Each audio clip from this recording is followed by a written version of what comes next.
Imagine some people imprisoned in a sort of subterranean cavern. Think of them as having their legs and necks restrained from childhood, forcing them to stare endlessly at the cave wall in front of them. Picture further the light from a fire burning higher up at a distance behind them. Between the prisoners and the fire is a raised walkway.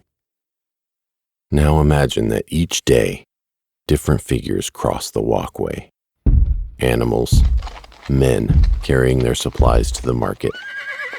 Their shapes create an intriguing shadow play on the wall in front of the men. This is the only world that the prisoners have ever understood. The shadows and the echoes of unseen creatures and objects.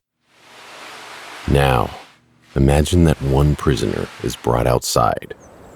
After some time adapting to the glaring sunlight, the free man will begin to experience the real world for the very first time, and it is like nothing he could have ever imagined.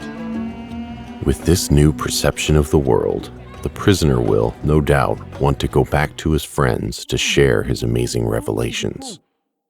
But the prisoners cannot recognize their companion. He appears as all objects do.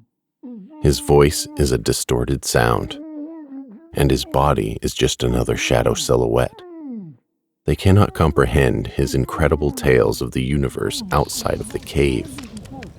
For the prisoners, the world will never exist. However, this does not make the world outside of the cave any less real.